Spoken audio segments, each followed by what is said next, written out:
masalah poligami. Kalau wah ibu-ibu di sini pada langsung gitu. Kalau yang saya tahu, yang saya yakini dari dulu, manusia itu kan diciptakan berpasang-pasangan. Lalu Hawa itu diciptakan dari tulang rusuknya Adam. Nah ini kalau masalahnya poligami, lalu kalau nikahnya sampai 4, itu sisanya yang misalnya namanya Siti, apa Susi, apa Santi, itu tulang rusuknya dari mana itu Pak Ustadz? Terus sama kalau memang diperbolehkan asalkan bisa adil, katanya gitu ya Pak Ustadz. Ini kalau menurut Al-Quran sendiri, adil itu tolak ukurnya seperti apa Pak Ustadz? Karena kan kadang-kadang kalau Rasulullah mungkin kita tahu untuk adil pasti bisa, nggak mungkin nggak gitu kan. Tapi kalau suami yang manusia biasa, kadang istrinya aja setiap kali ngeliat mukanya istighfar gitu kan, banyak-banyak istighfar. Terus dia mau poligami, itu gimana caranya Pak Ustadz ngomongnya? Baik. Makasih Pak Ustadz. Pertama, bahwa hadis tentang khuliqatil mar'atu min dila', perempuan diciptakan dari tulang rusuk, bermakna kiasan. Tulang rusuk melindungi jantung atau jantung melindungi tulang rusuk? Tulang rusuk yang melindungi jantung. Perempuan itu tulang rusuk, laki-laki itu jantung. Maka perempuan yang melindungi laki-laki. Makanya dalam Quran disebut hunna libasul lakum wa antum libasul lahun. Perempuan menjadi pakaian bagi laki-laki, menutupi segala cacat, aib dan kekurangannya. Maka tulang rusuk menjadi pelindung bagi laki-laki. Nah, jadi jangan dipahami tekstual lalu sebelum menikah minta surat catatan dokter berapa yang hilang tulang rusuknya. Nah, saya nggak mau nikah sama kamu, tulang rusukmu hilang 3, berarti bini kau 3 katanya. Ini yang pertama. Yang kedua, Nabi Muhammad SAW menikah dengan Khadijah monogami 25 tahun. Monogami, istri tunggal. Baru poligami sekitar 10 atau 12 tahun. Mana yang lebih lama dalam kehidupan Nabi? Monogami atau poligami? Nampak jawaban serentak. Monogami. 3. Ayat tentang turun fankihu ma tabalakum minan nisa'i masna, nikahilah perempuan 2, wa thulasa, nikahilah 3, wa ruba', nikahilah 4. Ayat itu nyuruh nambah atau mengurangi? Mengurangi. Karena dulu orang Makkah istrinya unlimited edition. Maka turun ayat ini untuk menyuruh kurangi. Maka yang saat itu bininya 10, dia pilih-pilih, setelah fit and proper test, delete 6. Tinggalkan 4. Ayat ini dulu mengurangi, bukan menambah. Yang keempat, bahwa dalam Islam poligami adalah solusi emergency door. Karena ini kalau tidak dibuka pintu sebelah kiri ini, pesawat akan meledak. Nah, makanya ada di satu daerah, seorang pergi kondangan, istri tua, istri muda bisa jalan. Maka orang heran, kenapa? Itu kok bisa gitu? Itu istri mudanya itu yang meminangkannya istri tuanya. Ditanya orang, betul ibu minangkan? Iya. Kenapa ibu pinangkan? Daripada aku mati katanya. Ini suamiku ini 300 tenaga kuda ini kata dia.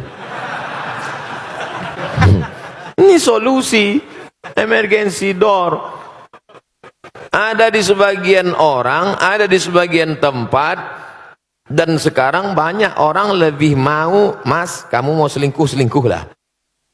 Yang penting seksnya sehat. Oh, tak bisa begitu. Dalam Islam ada aturan agama yang menjaga keselamatan. Islam itu datang menjaga 5. Hifzul akli, menjaga akal. Jangan pakai sabu-sabu, narkoba. Hifzul nafs, menjaga diri. Jangan bunuh diri, haram. Hifzuddin, menjaga agama. Jangan kotori akidah. Hifzul mal, menjaga harta.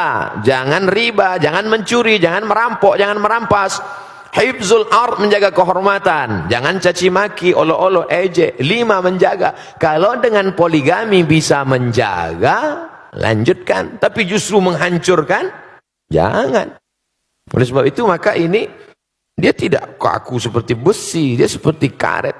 Ini yang saya sebutkan ini adalah pertimbangan-pertimbangan bagi yang sudah siap-siap untuk setuju menandatangani materi 6.000.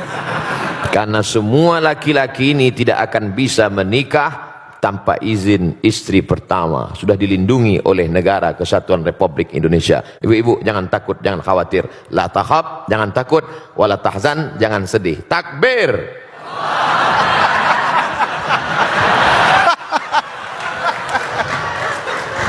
Pas istri saya lihat Ustaz. Alhamdulillah ya, aman ya ibu-ibu ya. Aman. Baiklah, berikutnya kami persilakan Ustaz untuk pertanyaan yang dari kertas. Apa yang dimaksud punuk unta? Sebuah hadis yang diutarakan untuk wanita. Punuk unta salah satu sampel contoh.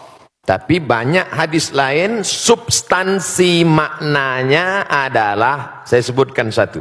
Ayat Quran bahkan.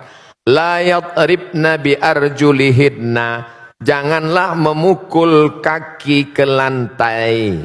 Dipakai gelang kaki bergemerincing, yadribna bi arjulihidna, dipukulkan kaki ke lantai waktu jalan. Kerincing, kerincing, kerincing, kerincing, kerincing. 1. 2. La tabarrujna tabarrujal jahiliyatil ula, jangan bersolek-solek jahiliyah. 3. Jangan memakai seperti punuk unta naik ke atas. Dari 3 sampel contoh ini makna substansinya adalah norak, berlebihan, lebih dari normal, abnormal, supaya diperhatikan orang. Adapun sekedar mengikat rambut, kebetulan rambut dia panjang, maka diikatnya pakai karet gula, diikatnya. Lalu kemudian ketika dia pakai jilbab agak menonjol sedikit, ya nggak apa-apa. Tapi sengaja dipakai tinggi ke atas supaya ketika dia lewat semua wow. Jadi jangan ditangkap sampelnya, tapi yang diambil adalah substansinya. Karena sekarang banyak orang, perempuan, tidak seperti punuk onta, tapi noraknya lebih daripada punuk onta. Pahami ini dengan baik. Tentang masalah gemerincing di lantai, tidak ada lagi. Tentang solek jahiliyah, tidak lagi. Tentang punuk onta, tidak. Dia selamat dari 3 kasus contoh. Tapi substansi noraknya masih bertahan. Maka hukumnya dia tetap kena. Intinya, wajar-wajar saja. Kau diperhatikan orang bukan norakmu, tapi karena prestasimu. Kau diperhatikan orang bukan karena make upmu, tapi karena cahaya bekas wudukmu, karena tahajudmu memancar. Ini kan ingin mencari hati orang supaya suka. Padahal hati orang itu punya Allah. Kalau Allah sudah menanamkan cinta ke dalam hatimu, maka hati-hati hamba itu pun ikut cinta kepada engkau. Oleh sebab itu maka raihlah cinta Allah dengan tahajud, raihlah cinta Allah dengan baca Quran dan zikir, bukan dengan yang semu, bukan dengan yang hilang. Karena kita akan capek melelahkan diri sendiri hanya dengan kepalsuan-kepalsuan. Kenapa dia bercahaya wajahnya? Bekas wudhu, Masya Allah. Emang saya tayamum. Artinya kita tetap beramal, berdoa, biarlah orang suka, karena Allah menanamkan suka itu, bukan karena dibuat-buat. Karena sesuatu yang dibuat-buat, kita akan lelah, capek sendiri. Normal saja, apa adanya. Apa boleh seorang anak naik haji, tapi orang tuanya belum pernah pergi haji? Pulang dari sini, kau ambil kain selendang, kau gendong ibumu dari Jakarta jalan kaki ke kota Makkah. Sampai di Makkah kau tawaf 7 putaran, naik ke Bukit Safa, pergi ke Marwah 7 putaran, tahallul. maka belum dapat menebus sekali teriakannya saat melahirkanmu. Oleh sebab itu yang punya uang, senangkanlah hati orang tua. Buatlah ibumu seperti raja, maka rezekimu akan seperti raja-raja. Bukan hadis Nabi, saya ketemu di grup WhatsApp. Senangkan orang tua, karena setelah Allah langsung orang tua. Wa qadha rabbuka alla ta'budu illa iyyah. Allah mewajibkan engkau hanya beribadah kepada Allah. Habis Allah, wabil walidaini ihsana, berbakti kepada orang tua. Kalau masih hidup dia senangkan. Tapi saat tidak beruntung, saat sangat sayang pada ibunya, tapi ibunya sudah meninggal dunia, saat datang menjumpai Nabi SAW, ya Rasulullah, ummi matat, makku, ibuku, ummi sudah meninggal dunia. Apa atasaddaqu anha, kalau saya bersedekah pahalanya sampai tidak ke almarhumah? Kata Nabi, tasaddaq, sedekahlah wahai Sa'ad. Ayu sadaqatu afdal, apa sedekah yang paling afdal? Kata Nabi, saqiyul ma, memberi air minum. Idzan ahfiruha. Saat itu juga, saat ngobrol dengan Nabi itu, langsung saat pergi menggali sumur, wakafkan untuk almarhumah ibunya. Sudah meninggal dunia. Maka yang masih hidup, esok hari libur, awakkan makanan kesukaannya, belikan pakaian yang paling indah, tunjukkan kertas, mama, sudah kami daftarkan ONH. Alhamdulillah, tapi baru bayar DP 5%. Doakan supaya rezeki kami halal, berkah.